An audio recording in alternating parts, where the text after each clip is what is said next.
नमस्कार, मैं हूँ राजन कात्यायन और हमारे साथ जुड़ रहे हैं दिल्ली से वरिष्ठ पत्रकार विनय गोयल जी।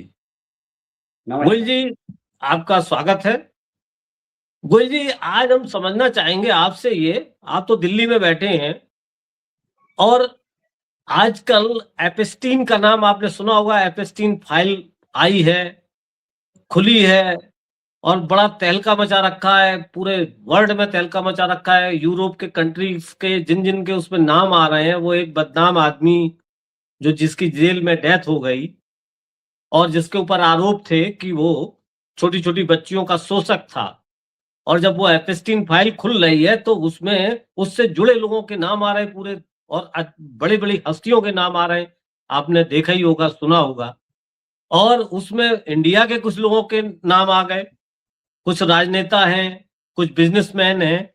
लेकिन हम देख रहे हैं कि जैसे कि गोयल जी, उसके आने के बाद यूरोप ने या अन्य देशों ने कार्रवाई की, जिनके नाम आए उन्होंने या तो अपोलाइज़ किया, उन्होंने माना या सरकार ने उस पे कार्रवाई की, संगठनों ने कार्रवाई की। अपने यहाँ तो कोई इतना हो हल्ला के बाद भी कोई कार्रवाई नज़र नहीं आ रही। कैसे देखते हैं सर इसको आप? देखिए, सबसे पहले राजन जी आपका आभार प्रकट करता हूँ कि आपने मुझे अपने कार्यक्रम में बुलाया और मैं कोशिश करूँगा आपकी सभी जिज्ञासाओं का मैं संतुष्टि कर पाऊँ। जी, जैसा कि आपने कहा कि देश में हमारे देश के कुछ राजनेताओं, मंत्रियों और बिज़नेसमैन का नाम एप्स्टीन फाइल्स में आया है।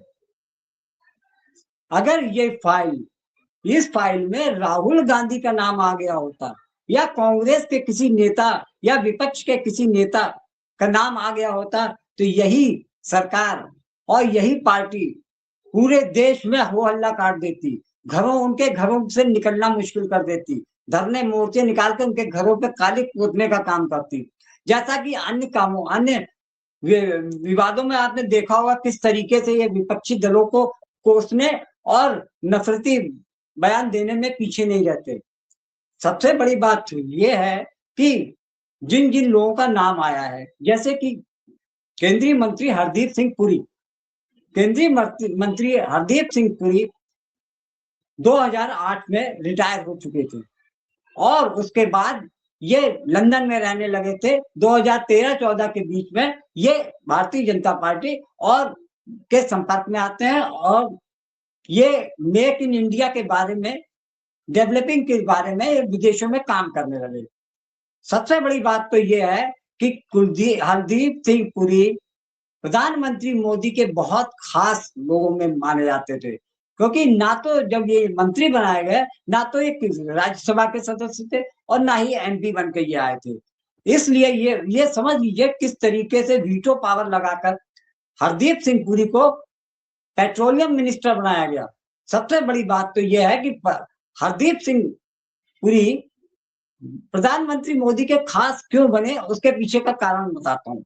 कारण ये है कि हरदीप सिंह पुरी एस्टीन के संपर्क में आते हैं और बाकायदा उनके साथ मीटिंग करते हैं, कॉफी पे जाते हैं और प्रधानमंत्री की तरफ से ये पैरवी करते हैं। एस्टीन को बात करते हैं और उनको ये बताते हैं कि इज़राइल जब वो जाएँगे, तो उनके लिए अमेरिका के राष्ट्रपति पद पर चुनाव लड़ रहे डोनाल्ड ट्रम्प, उनके फेवर के लिए ये एप्स्टीन से बात करते हैं। एप्स्टीन इनकी बातों को समझता है और 2-3 बार इनके बाद मामलों में आगे भी आता है। तब 2017 में इज़राइल में प्रधानमंत्री मोदी जाते हैं और सबसे बड़ी एक खास बात बता दें कि जब बात चल रही थी एप्स्टीन और इनकी पुरी के बीच में, तो उन्होंने साफ कहा था कि जब पैलेस्टाइन और इज़राइल के बीच में युद्ध हो रहा था, तो तब एप्स्टीन ने कहा मैं आपकी सरकार से बहुत ज़्यादा नाराज़ हूँ और ये बात उन्होंने प्रधानमंत्री मोदी से पुरी ने कन्वे कर दी। जब वो 2017 में इज़राइल जाते हैं, तो पैलेस्टाइन नहीं जाते हैं। ये समझ लीजिए किस तरीके से वो मैनेज करने का काम करते हैं और राष्ट्रपति डोनाल्ड ट्रम्प के लिए वो इज़राइल में जाकर वहाँ पर जो प्रधानमंत्री मोदी उनके साथ में फंक्शन में नाचते और गाते भी हैं। इस बात को लेकर एप्स्टीन ने अपने ईमेल में भी लिखा और प्रधानमंत्री की तरफ से हरदीप सिंह पुरी ने एप्स्टीन को धन्यवाद भी किया कि आपका फार्मूला हिट कर गया और काम कर गया। तो अब आप समझ सकते हैं कि हरदीप सिंह पुरी पे कोई एक्शन ना लेने की बात कैसे सबको समझ में आएगी। और राजनाथ सिंह तो पहले भी कह चुके हैं कि हमारे यहाँ कोई इस्तीफा नहीं होता। ये समझ सकते हैं कि भारतीय जनता पार्टी की वर्तमान सरकार है, वो अपने किसी खास दिग्गज बड़े नेता को अपनी तरफ से नहीं हटाएगी, चाहे विपक्ष कान कुछ भी कह ले, कुछ भी कर ले, लेकिन सरकार पे कोई असर पड़ने वाला नहीं है। मेरा जी, जी, यही जी। मानना है। आप हाँ, आगे की देखिएगा, 2-4 दिन की बात है, देखिए क्या होता है। वैसे भी जी, जी। विपक्ष न जाने कब से चीख चिल्ला रहा है, सुनने वाला तो कोई है नहीं। न कारखाने में तूती की आवाज़ कोई सुनता है क्या? जी, जी, जी, जी, जी। जी, जी, गोयल जी आप सोचिए मैं आपसे कुछ दूसरी चीज़ को समझूँ, उससे पहले जी, सही कह रहे हैं आप कि एप्स्टीन जो कि एक कुख्यात था, ना तो वो डिप्लोमेट था, ना कोई सरकारी पद पे था और भारतीय राजदूत या भारतीय सेवा में रहे या मोदी जी या सरकार के खास रहे, ये लोग उससे क्यों संपर्क में थे या यहाँ के बिज़नेसमैन क्यों संपर्क में थे, जो बातें निकल के आ रही हैं, वो वाक़ई बहुत चौंकाने वाली हैं, नंबर 1 बात ये। नंबर 2 बात कि जहाँ पूरे वर्ल्ड में उसको अच्छी नज़र से नहीं देखा जा रहा है और हम लोग मसोसी एक ग गाँव में एक कहावत है हमारे यूपी में कहते हैं मसोसी मार के बैठ जाना, देखना ही नहीं, जी, नेग्लेक्ट कर देना, हम देख ही नहीं हाँ, रहे। और हुआ बिल्कुल। ये, आप तो दिल्ली में बैठे हैं कि जो संसद अभी 9 मार्च तक के लिए स्थगित कर दी। जो उसका जी, पहला जी, सेशन 9 मार्च तक चलना था, वो जी, स्थगित कर दी गई। शोर सभा जो डर पहले है बात ना, तो उस पे आए ही नहीं नेता पक्ष आए नहीं नेता और पर। आते हाँ, सवाल जवाब होते, विपक्ष की मांग को सुनते और अब 9 मार्च तक के लिए स्थगित कर दी गई। तो फिर सारी चीज़ें वहीं की वहीं बंद कर दी गई। अब क्या आदमी कहाँ जो संसद में कह सकता है, विपक्ष हमारी बात उठा सकता है, वो भी खत्म हो गई। मीडिया कितनी उठाएगा, ये आपको पता ही है कि यहाँ का मीडिया कैसे काम कर रहा है, ये छुपा नहीं है। तो ऐसे में क्या आपको नहीं लगता कि ये सब पूरी कोशिश है कि पूरी तरह से पटाक्षेप कर दिया जाए, धीरे-धीरे लोग भूल जाएँगे, भूल मामला जाएँगे। शांत हो जाएगा? तो अब आपको क्या लगता है विपक्ष को इस पे क्या कम से कम करना चाहिए? कैसे आप इसको देखते हैं? विपक्ष के पास देखिए क्या राजेश हथियार जी, हैं? जैसा जैसा कि आप देख रहे हैं कि संसद के दोनों सदनों में प्रयास यही रहता है कि विपक्ष अपनी बात कह ना सके, सबसे बड़ी बात। और सबसे खास बात ये है कि इंडिया गठबंधन के जो प्रमुख नेता हैं राहुल गांधी की वजह से इनको इतना भय लगता है कि भले ही दूसरे नेता कुछ भी बोल रहे हैं, लेकिन राहुल गांधी जैसे ही बोलने खड़े होते हैं तो उनको लगता है कि अब बर्दाश्त के बाहर है। यही वजह है कि लोकसभा अध्यक्ष हों या फिर सांसद हों बीजेपी के, और पूरी सरकार तो पीछे पड़ी रहती है उसके। अब आप ये समझ लीजिए कि प्रधानमंत्री मोदी और हरदीप सिंह पुरी का जब एफस्टाइन फाइल्स में नाम आता है तो सरकार गूंगी हो जाती है, मीडिया शांत हो जाता है। कोई भी कार्यक्रम करने से पहले 100 बार सोचेगा, क्योंकि उनको मालूम है उनके आका की परेशानी हो सकती है। जिस तरीके से राहुल गांधी जिस चतुराई के साथ में लोकसभा में अपनी बात कह भी देते हैं, लोग चीखते चिल्लाते भी रहते हैं, लेकिन वो अपना मकसद पूरा कर देते हैं। सबसे बड़ी बात तो है कि हमारे देश का मीडिया इस कदर गिर गया है कि वो एप्स्टाइन जेफरी की फाइल्स पर और उनके कुकर्मों पे भी पर्दा डालने की कोशिश करता है। आपने देखा होगा एक चैनल है विशेष, जो कि अपनी ईमानदारी के लिए पहले जाना जाता था, लेकिन आज ये स्थिति हो गई है कि वो जेफरी एप्स्टाइन को भी सेव कर रहा है। वो उसको दागदार बताता है, लेकिन दूसरी तरफ उसको कवर करने की भी कोशिश करता है। सबसे अब एक बात मैं आपसे ये कहना चाहता हूँ कि जिस तरीके से राहुल गांधी की लोकप्रियता और उनकी स्वीकार्यता बढ़ती चली जा रही है, यह भारतीय जनता पार्टी और देश की वर्तमान सरकार के साथ-साथ प्रधानमंत्री मोदी भी चिंतित हैं कि इस व्यक्ति को कैसे चुप कराया जाए। यही वजह है कि कोई भी बात होती है, राहुल गांधी जैसे ही अपने सीट से उठ के बोलने की कोशिश करते हैं, पूरी सरकार, पूरा सांसद और लोकसभा अध्यक्ष पूरी तरीके से उनके राहुल गांधी के स्पीकर माइक बंद कर देना, कैमरा हटा देना, इन सब बातों को लेकर आप समझ सकते हैं कि राहुल गांधी प्रधानमंत्री मोदी के लिए सबसे बड़ा खतरा है। और जो राहुल गांधी ने अपने बजट सदन में अपनी बात कही, उससे साफ कर दिया कि भारतीय जनता पार्टी और सरकार का कहना है कि देश सुरक्षित हाथों में है, लेकिन राहुल गांधी ने जिस तरीके से उनके बात का पर्दाफाश किया है, उससे सारे देश के लोग समझ गए हैं कि देश कितना सुरक्षित है। जी जी जी जी विनय जी, तो ये तो अब आपने कहा ही कि जो जहां आवाज विपक्ष उठाए वो आवाज वहां पे खत्म ही कर दिया जाता है, सेशन को लिंगर ऑन कर दिया या सस्पेंड कर दिया।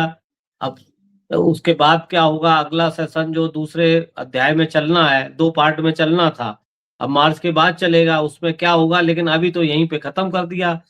मीडिया आप देख ही रहे हैं वो कैसे चीजों को, आपने कहा कि वो बताने की बजाय बल्कि छुपाने की कोशिश करता है, क्लीन चिट देने की कोशिश करता है, मेक ओवर करने की कोशिश कर रहा है। वो तो ये है कि गनीमत है कि सोशल मीडिया है तो चीजें बाहर निकल के आ रही हैं, वर्ल्ड वाइड आ रही हैं, हम आप भी बात कर रहे हैं। तो सवाल ये है, हमें तो सरोकार जनता से है, हमें तो जनता के लिए बात कर रहे हैं, चीजों को समझ रहे हैं। जैसे कि आप दिल्ली में बैठे हैं, मैं यहाँ लखनऊ में बैठ के चीजों को समझने की कोशिश कर रहा हूँ। और गर्मा गर्मी है, कुल मिला के गर्मा गर्मी है, लेकिन आवाज को बंद करने की पूरी कोशिश है, क्योंकि चीजों को अपने हाथ में कंट्रोल करने की पूरी ताकत है। जैसे आपने कहा कि केंद्रीय मंत्री कहते हैं कि हमारे यहाँ इस्तीफा नहीं होता। पहले तो गोयल जी, आप तो पत्रकारिता में आपने 40 साल लगाए हैं, पहले तो जरा सा एक ट्रेन का एक्सीडेंट हो जाता था तो इस्तीफे हो जाते थे। आरोप लगना तो बहुत बड़ी बात है, आरोप जहां लगे 2G 3G कोल, तो सब में इस्तीफे हुए। बिल्कुल जांच हुई, जांच में दोषी होना या दोषी ना होना वो अलहदा बात है, लेकिन इस्तीफे तो सबसे पहले ही हुए। लेकिन भाई कमाल है, ये सत्ता यहाँ कमाल है, यहाँ का काम ही दूसरा है, मंत्री ऐसे कहता है। तो सवाल फिर वही खड़ा होता है गोयल जी कि हमारे हाथों को कितनी खूबसूरती से काटा जा रहा है, जनता के सवाल ही नहीं आ पाएंगे, रिजल्ट कुछ भी निकले, चीजें कुछ भी निकले, सवाल जवाब तो होने चाहिए ना। तो सवाल यही खड़ा देखिए होता है कि राजीव सवाल जी, जवाब को मारा जा रहा है। जी गोयल जी, कुछ कहना चाह रहे हैं आप? हाँ, मैं ये कहना चाहता हूँ कि अब विपक्ष भी पूरी तरीके से समझ गया है। अगर वो जी बिखर गए तो इस सरकार से निपट नहीं सकते हैं। सारी जी जी पार्टियों पर एक एक करके हाल हो जाएगा। जैसा कि जी जी आपने देखा होगा महाराष्ट्र में शिवसेना के 2 भाग कर दिए गए, एनसीपी के 2 भाग कर दिए गए। पहले शिवसेना बड़े भाई की भूमिका में महाराष्ट्र में रहती थी और बीजेपी छोटे भाई के भूमिका में। जी जी वहीं जी शरद पवार जैसा दिग्गज नेता जो कि चाणक्य की भूमिका महाराष्ट्र में निभाते हैं, जी जी उनकी पार्टी को उनके भतीजे द्वारा तुड़वा दिया जाता है। जी जी समझिए कितनी चतुराई के साथ काम किया। आज ये स्थिति हो गई है कि हर रीजनल पार्टी इस सोच में है कि किसी तरीके से अपने वजूद को जिंदा रखना है। और भारतीय जनता पार्टी की जो प्रकृति है, जो उनकी मंशा है कि पहले घुसो, पहले उंगली पकड़ो, फिर बाद में गला पकड़ लो। आप देख सकते हैं कि बिहार में जिस तरीके से नीतीश कुमार को भी चकमा दिया इन्होंने, और सबसे बड़ी बात रामविलास पासवान जो एनडीए के पुराने साथी थे, उनको भी, उनकी पार्टी को भी इन्होंने 2 फाड़ किए। अब भले ही चिराग पासवान उनको अपना राम मानते हो, उन्होंने कभी उसे अपना हनुमान नहीं माना। उनकी पार्टी को तोड़कर 2 भाग कर दिए, लेकिन जब देखा कि जो फायदा चिराग पासवान से आएगा, कारण है कि युवा एक तो युवा है, दूसरी चीज इनर्जेटिक है, उसके पीछे लोग लोग अभी भी चाहते हैं उसके चुनाव में उसको अच्छा रिजल्ट भी मिला है। आपने देखा होगा कि 6 में से 5 सीटें उन्होंने लोकसभा में निकाली, और इस बार 29 में से 19 सीट रामविलास पासवान की पार्टी को मिली। मतलब वो समझ गए हैं मतलब बिहार में अगर रहना है तो किसी युवा नेता को आगे करना पड़ेगा। नीतीश कुमार तो चुप गए हैं, वो उनकी मजबूरी है। कारण ये है कि भारतीय जनता पार्टी का बिहार में कोई ऐसा कद्दावर नेता नहीं है जिसके चेहरे पर वो चुनाव लड़ सके। इसीलिए कहते हैं कि विपक्ष की भी मजबूरी है एकजुट होकर इंडिया ब्लॉक में रहें, ताकि उनके वजूद की रक्षा हो सके। और आने वाले सत्र में ये सब आपको देखने को मिलेगा, किस तरीके से एकजुट होकर राहुल गांधी हो, टीएमसी के नेता हो, अखिलेश यादव हो, संजय सिंह हो, जितने भी बड़े दिग्गज नेता हैं, वो जमकर एनडीए सरकार की बथिया उधेड़ने की कोशिश में पूरी जान लगा देंगे। जी, जी, जी। बिल्कुल सही कहा। बिहार के मामलों में आपने काफ़ी रिसर्च किया है, काफ़ी देखा है, वहाँ परखा है। आप चुनाव में भी काफ़ी आपने वहाँ समझा और आपने अपनी बात रखी। तो सही बात है, बिहार में जो चल रहा है वो अभी उसका रिज़ल्ट भी सामने आएगा और एपेस्टीन का मामला जिसके लिए आज हम आप चर्चा कर रहे हैं, वाक़ई ये काफ़ी खतरनाक है और जिसको चूँकि मीडिया कहीं दिखा नहीं रहा है, तो जनता भी उसको उसकी गंभीरता को अभी नहीं समझ रही है। अगले बार बहुत-बहुत धन्यवाद विनय जी। अगली बार हम किसी और मसले पे आपसे मुखातिब होंगे। तब तक के लिए नमस्कार। बहुत-बहुत धन्यवाद। बहुत-बहुत धन्यवाद विनय जी। नमस्कार। नमस्कार।